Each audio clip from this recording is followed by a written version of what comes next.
السلام علیکم ورحمۃ اللہ وبرکاتہ۔ بسم اللہ الرحمن الرحیم۔ نحمده ونصلی ونسلم علی رسولہ الکریم وخاتم النبیین صلی اللہ علیہ وسلم، اما بعد۔ محترم ناظرین، استقبال ہے، سواگت ہے آپ کا ہماری یوٹیوب چینل صدائے محبت پر۔ اور آج فخر ہند ابو الفتح فتح علی ٹیپو سلطان شہید رحمۃ اللہ علیہ کی مبارک زندگی کے چند گوشوں کو اجاگر کرنے کا ارادہ ہے۔ دعا فرمائیے کہ اللہ تعالی ہمیں بھی اپنے مقبول و محبوب بندوں میں شامل فرمائے، آمین۔ محترم ناظرین، شیخ الاسلام حضرت مولانا حسین احمد مدنی رحمہ اللہ فرماتے ہیں کہ سلطان ٹیپو شہید رحمۃ اللہ علیہ اپنے دور کے اتنے بڑے ولی تھے کہ آپ اور میں اس کا تصور ہی نہیں کر سکتے۔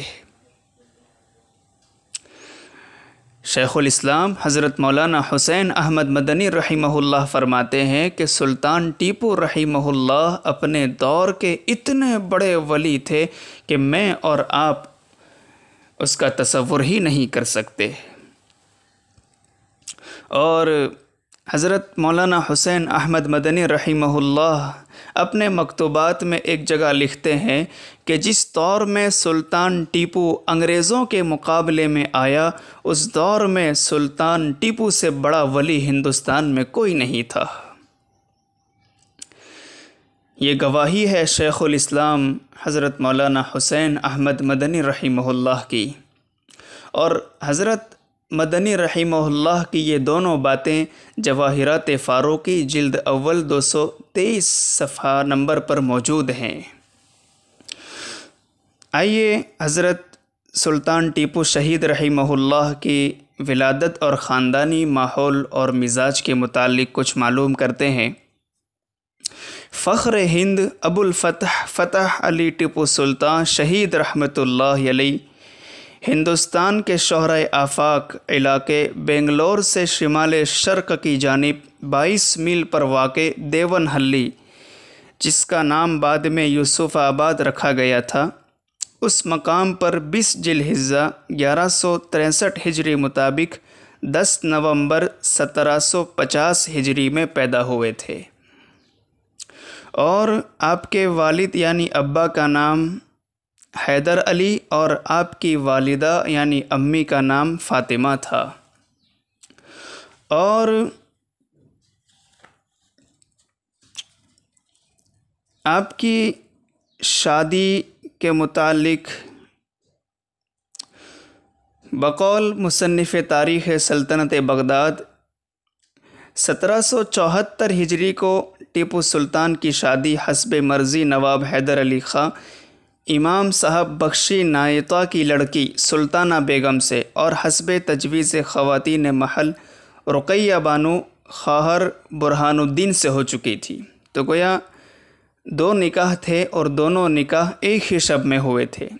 آپ کی ایک بیوی کا نام تھا سلطانہ بیگم اور آپ کی دوسری بیوی کا نام تھا رقیہ بانو، اور آپ کے بھائی کا نام کریم شاہ تھا، اور آپ کے 12 بیٹے اور 1 لڑکی تھی۔ اور آپ کی وفات کے وقت آپ کی والدہ اور آپ کی بیوی موجود تھے اور یہ 12 لڑکے بھی موجود تھے۔ یہ تو حضرت ٹیپو سلطان شہید رحمۃ اللہ علیہ کی خاندانی ماحول اور مزاج اور ان کی شادی کے متعلق کچھ تفصیلات تھی۔ اور ان کی شہادت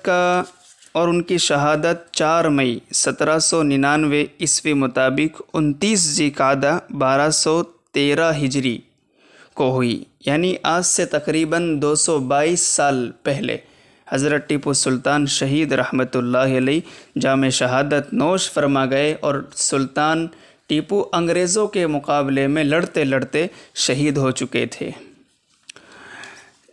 اور سلطان ٹیپو شہید رحمہ اللہ کا وہ جملہ تو جو تاریخی مقولہ ہے جو آج بھی بہت مشہور ہے اور زبان زد خاص و عام ہے، ہر شخص کی زبان پر ہے، وہ یہ کہ گدڑ کی 100 سالہ زندگی سے شیر کی ایک دن کی زندگی بہتر ہے۔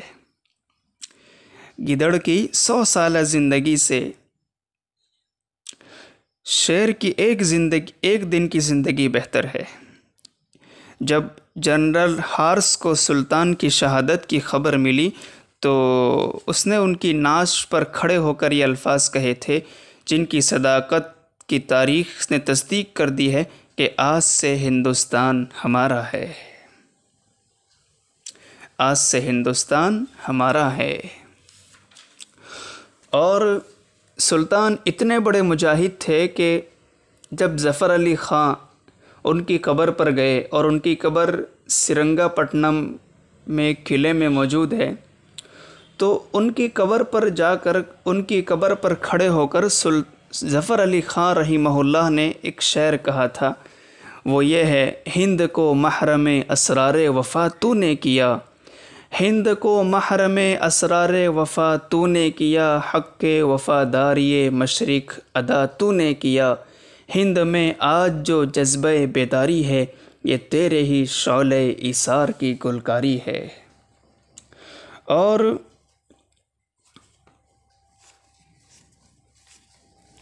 حضرت سلطان ٹیپو شہید رحمۃ اللہ علیہ کے انتقال کے بعد مولانا ظفر علی خاں رحمہ اللہ نے ایک شعر کہا ہے ان کے انتقال پر، وہ یہ ہے کہ اس کے اٹھتے ہی مسلمانوں کا گھر بیٹھ گیا، اس کے اٹھتے ہی مسلمان کا گھر بیٹھ گیا، تھا قیامت کا قیام اور قیامت کا قعود۔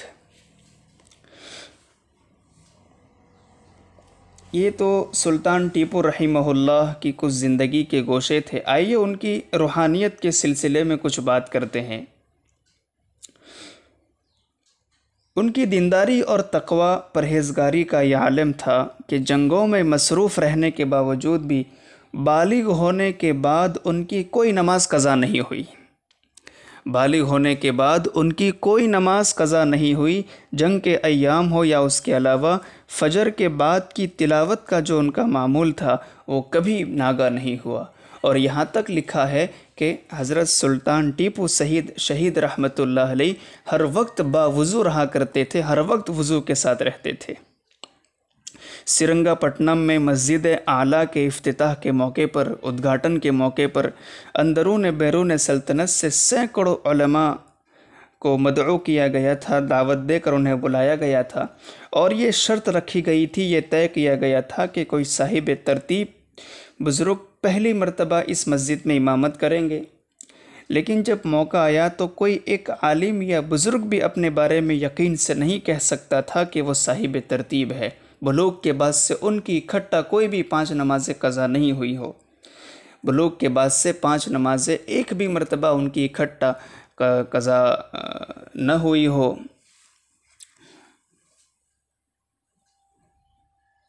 تو جب پورے مجمع سے ایک شخص بھی صاحب ترتیب نہیں نکلا تو سلطان ٹیپو خود آگے بڑھے اور کہا، الحمدللہ میں صاحب ترتیب ہوں، اور بلوغ کے بعد سے میری کوئی بھی نماز قضا نہیں ہوئی ہے۔ الحمدللہ، سبحان اللہ۔ یہ تھے ان کی روحانیت کا عالم، اور یہ تھی ان کی عبادت۔ اللہ تعالیٰ حضرت سلطان ٹیپو شہید رحمۃ اللہ علیہ کو گھری کی رحمت فرمائے۔ واقعی حضرت شیخ الاسلام مولانا حسین احمد مدنی رحمہ اللہ نے جو فرمایا کہ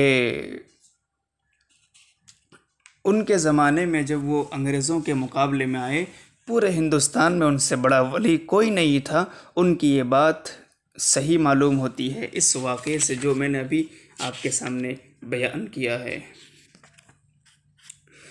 اللہ تعالیٰ سے دعا کرتے ہیں کہ اللہ تعالیٰ حضرت سلطان ٹیپو شہید رحمۃ اللہ علیہ کو غری کی رحمت فرمائیں، انہیں جنت الفردوس میں اعلیٰ مقام عطا فرمائیں، اور ان کی داڑھی کو لے کر جو کھلواڑ کیا جاتا ہے یہ بہت غلط بات ہے۔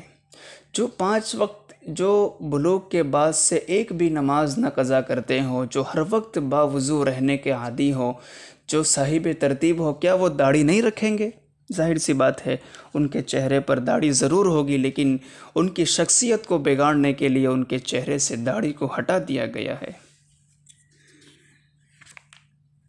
آج کے بیان کے لیے، آج کے اس خطاب کے لیے میرے پیش نظر سلطان ٹیپو شہید ایک تاریخ ساز قائد شخصیت، جو حضرت مولانا سید واضح رشید حسن ندوی رحمہ اللہ کے قلم سے نکلی ہے یہ کتاب، اور جواہرات فاروقی کی جلد اول یہ میرے پیش نظر رہی ہے۔ تو میں نے حوالوں کے ساتھ الحمدللہ آپ کے سامنے بات پیش کی ہے۔ دعا کرتے ہیں کہ اللہ تعالیٰ سلطان ٹیپو شہید رحمہ اللہ جیسی روحانیت ہمیں بھی عطا فرمائے۔ آمین۔ وآخر دعوانا ان الحمدللہ رب العالمین۔